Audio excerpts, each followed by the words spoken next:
let me answer your previous question because I never gave you an answer to it, and it was a Oh good yeah, question. And the previous question was, do we try and top the previous season? yeah. And the answer is always yes. Hmm.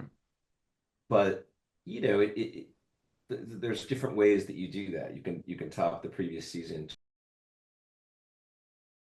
Ted, how's it going? I'm good. How are you? I'm doing well. I like your backdrop. It's imaginative. There's a lot of work I feel like in Oh, it's just my home office. That's all. that's awesome. I love it. It's got Uh, kind of an but old there's school lots going feel. on here. Yes. Yeah. Uh Man, good to talk to you. Been a fan of your work and I feel like anytime you get to season three on any show, that's a major success in this industry. I couldn't agree more, and thank you for saying that. Look, it's such a strange place in this industry right now Hmm. that I am just so thrilled and grateful to be making a show that people are responding to, and that hopefully we get the opportunity to keep making. As long as my shameless plug is, if you love the show, keep watching and tell your friends, and we will be happy to bring you more of it. So. There you go. How many seasons do you have in your mind? Like, because I wonder that sometimes too, not to look ahead sometimes, but I wonder like how many you would be ready to go, if Netflix says, let's do this. How many kind of ideas, how far does it stretch out? Well, we certainly have the next season very specifically in our mind. Hmm. We know exactly what it will be and all of that. Beyond that, we do have at least a couple more that we kind of think we know what they would be. But truthfully, if the audience response were there are ways to invent further seasons beyond that. We're very hopeful for the long run of the show, and again, as long as people keep watching and keep wanting to watch it, we're very happy to bring it to you. There you go.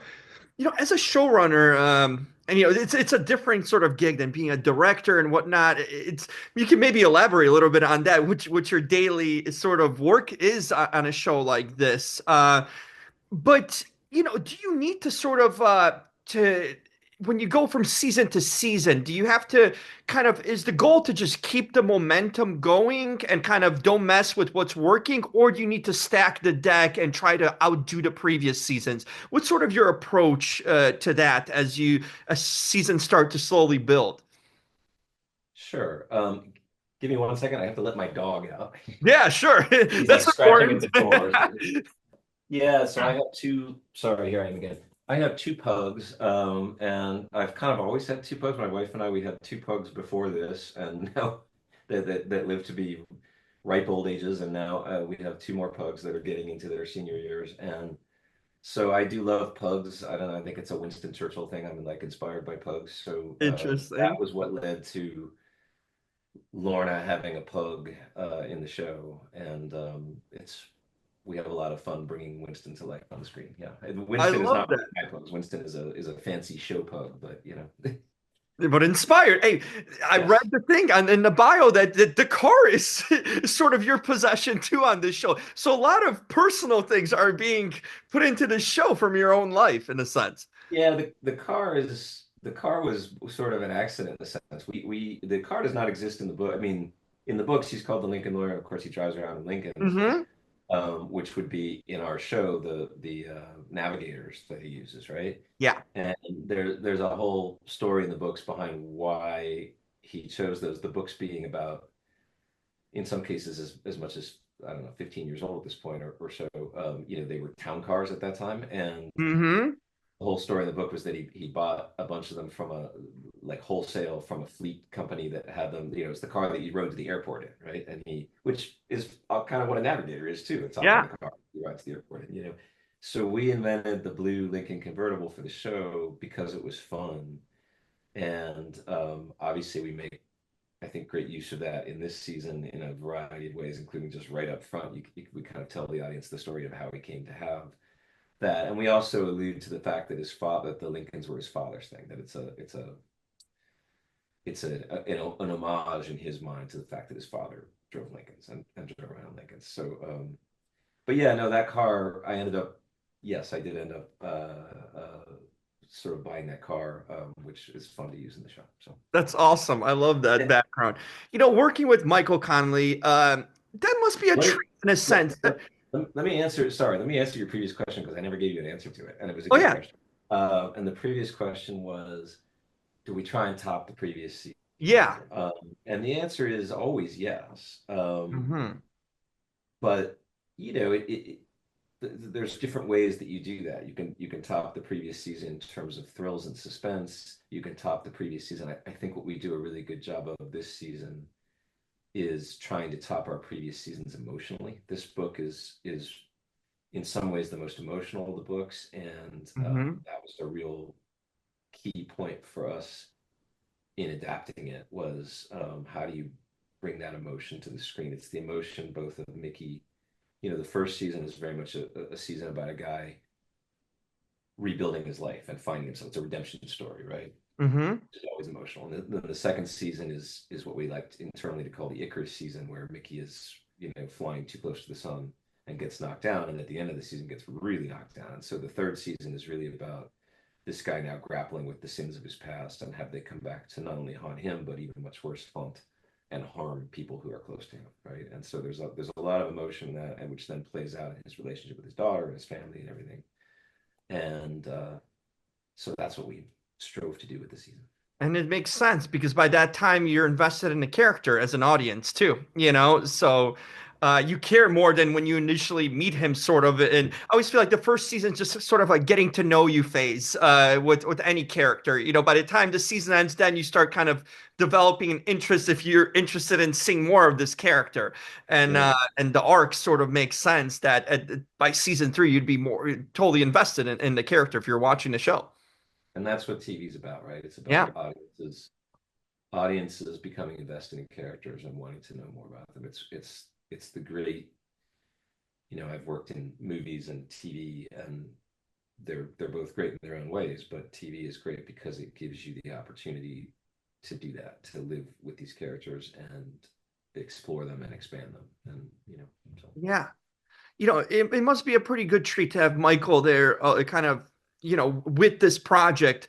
Um, how much, I'm sure there's a lot of collaboration going between you guys, but is it good to have the actual source of the novels there and present and be available to use it? And I wonder how much leeway you, in a sense, have to divert maybe from some of the novel stuff and kind of create your own essence for television. Tell me about that relationship and partnership because I think it's ideal probably for anyone who's adapting things from a book. Well, it could be or it couldn't be. It depends on the Hmm, situation. true. In this case, it is absolutely ideal. Michael, working with Michael has really been one of the great and really fun, creative and professional experiences of my career. I mean, he's a wonderful guy. He's obviously an incredibly talented storyteller, an incredibly successful storyteller. Hmm. Um, and he's incredibly collaborative. So the thing is, when this really goes back to season one, when I first sort of came aboard this, it can be a little daunting to know because I sort of knew in advance coming onto this, Michael was going to be involved. And Hmm. it can be a little daunting. Often in Hollywood, when you adapt a novel, say for a movie, for example, the novelist isn't really involved. They don't really want to be involved. They like to sit off to the side and grumble about how Hollywood is ruining their novel. True. Yeah. That can happen sometimes, obviously. Yeah. Michael is so not that. He's super collaborative. Obviously, before we launched our show, he already had a successful show with Bosch, Hmm. and and he'd had a few successful movies made of his books, including the movie The Lincoln Lawyer. Right.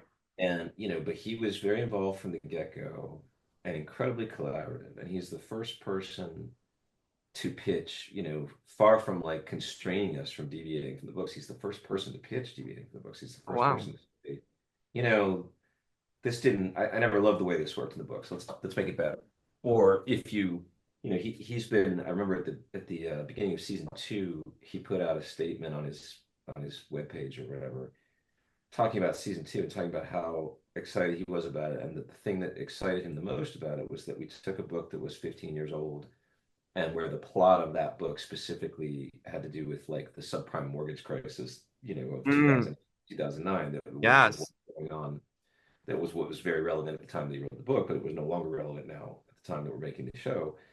And we were able to come up with a completely different um, backdrop and storyline that had to do with gentrification and like foodie culture and chefs and things like that that was very relevant to today, but that in essence updated the plot of the book while not touching those character relationships and emotion that we talked about that are so important for TV. And Michael's really excited about that. So he's a wonderful collaborator to work with. He's not the least bit precious about what's in the books.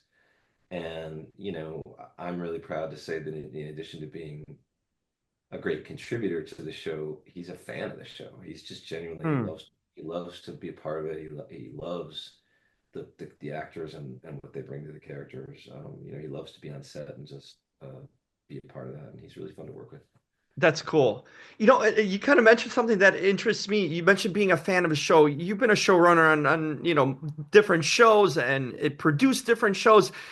Do you feel in your line of work, do you have to be a fan of your shows to in itself? Or like, would you put yourself in like an aspect like, yeah, I'd watch this show if I wasn't doing it, or you even watch it when you are part of it? Like, how excited do you get about the project that you work on, really? And do you feel like it helps in a sense if you are a fan of what you're working on and creating?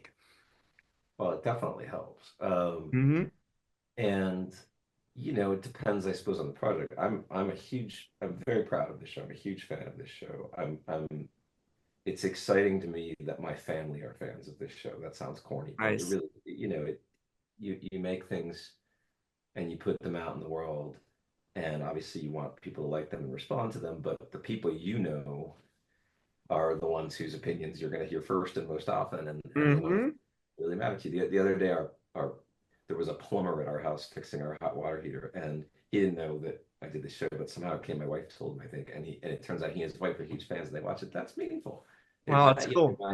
My sister-in-law, I remember when season one came out, my sister-in-law, who was living in New York at the time, sent me this great video that she shot on the subway. She was riding on the subway to work, and in front of her was this kid who was probably, I don't know, looked like he was maybe 18, and had his earbuds in, and he was watching something on his phone, and it was our show. That's And awesome. I just thought that's amazing. So you never lose that kind of excitement for people getting excited about your show, and I think Mhm.